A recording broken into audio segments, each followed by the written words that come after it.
Karibu tujifunze pamoja kesha la asubuhi leo Jumamosi Mei 2, 2026.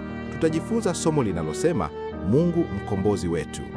Fungu la leo linatoka katika kitabu cha Wafilipi 2 mstari wa 6, linasema ambaye yeye mwanzo alikuwa yuna namna ya Mungu, naye hakuona kule kuwa sawa na Mungu kuwa ni kitu cha kushikamana nacho. Yesu Kristo hakuona kule kuwa sawa na Mungu kuwa ni kitu cha kushikamana nacho, kwa sababu ni uungu pekee ambao ungeweza kuwa na ufanisi katika urejeshaji wa mwanadamu kutoka kwenye jeraha la sumu la nyoka. Mungu mwenyewe katika mwanawe pekee alitwaa asili ya binadamu, na katika udhaifu wa asili ya binadamu aliidumisha tabia ya Mungu, akaithibitisha sheria yake takatifu katika kila jambo, na akakubali hukumu ya ghadhabu na kifo kwa ajili ya wana wa wanadamu. Wazo la pekee sana hili. Yeye ambaye alikuwa ni mmoja na Baba kabla ya ulimwengu kuundwa, aliuhurumia ulimwengu uliopotea na kuharibika na dhambi, hata akatoa maisha yake kuwa fidia kwa ajili yake.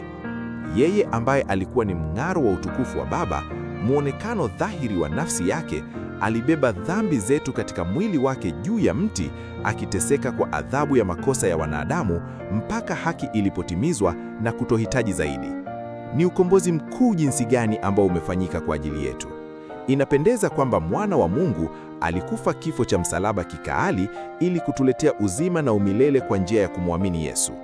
Hili fumbo la ajabu, namna Mungu anavyokuwa mwenye haki na bado akawa mwenye kuwahesabia wenye dhambi, liko nje ya uwezo wetu. Kadri tunavyojaribu kuelewa hili, linapanuka na kuzidi uelewa wetu. Tunapotazama kwa jicho la imani juu ya msalaba wa Kalvari na kuona dhambi zetu zikiwekwa juu ya mhanga anayening'ina pale katika udhaifu na fedheha, tunapofahamu kwamba huyu ni Mungu, Baba wa milele, mfalme wa amani, tunaongozwa kutangaza, tazameni ni pendo la namna gani alilotupa Baba. Yohana wa kwanza 3:1.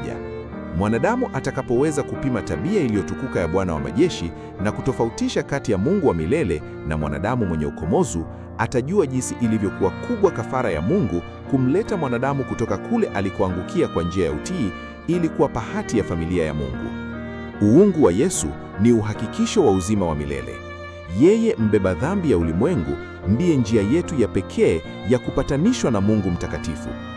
Kuna siri ndani ya neno la Mungu ambazo hatuzielewi, na wengi wetu wameridhika kuacha uchunguzi wetu wakati ndio tumeanza kupokea maarifa kidogo kuhusiana na Kristo. Kunapoanza kuwa na ufunuo wa kidogo wa marumogo ya Mungu akilini na tunaanza kupata maarifa kidogo ya tabia ya Mungu, tunaridhika na kufikiri kwamba tumeshapokea karibu nuru yote iliyopo kwenye neno la Mungu. Lakini ukweli wa Mungu ni mpana. Kwa juhudi za uangalifu wa hali ya juu, tunapaswa kufanya kazi katika migodi ya ukweli ili kugundua jiweli vya thamani vilivyofichwa. Yesu alimaanisha kile alichokisema alipowaagiza wanafunzi wake kuyachunguza maandiko. Yohana 5:39. Kuchunguza ni maana ya kulinganisha andiko kwa andiko na mambo ya kiroho kwa ya kiroho. Hatupaswi kuridhika na maarifa ya juu. Hatutambui kama hata nusu ya kile ambacho Bwana yuko tayari kuwafanyia watu wake. Maombi yetu yaliyochanganywa na imani na toba yapelekwe kwa Mungu kwa ajili ya kuzielewa masiri ambayo Mungu atawafahamisha watakatifu wake. Kalamu ya malaika haikuweza kuonyesha utukufu wote wa mpango uliofunuliwa wa ukombozi. Biblia inatuambia namna Yesu alivyobeba dhambi zetu na kuchukua huzuni zetu. Humo kumefunuliwa namna rehema na ukweli kulikutana katika msalaba wa Kalvari, namna ya haki na amani kulivyohusiana, namna ya haki ya Kristo inaweza kutolewa kwa mwanadamu aliyeangukia.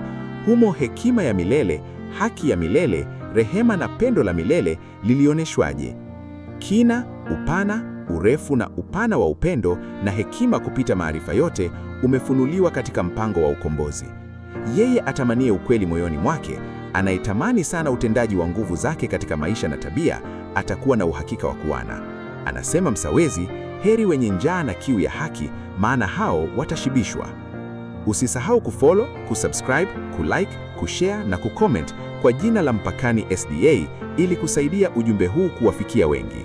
Uwe na tafakari njema.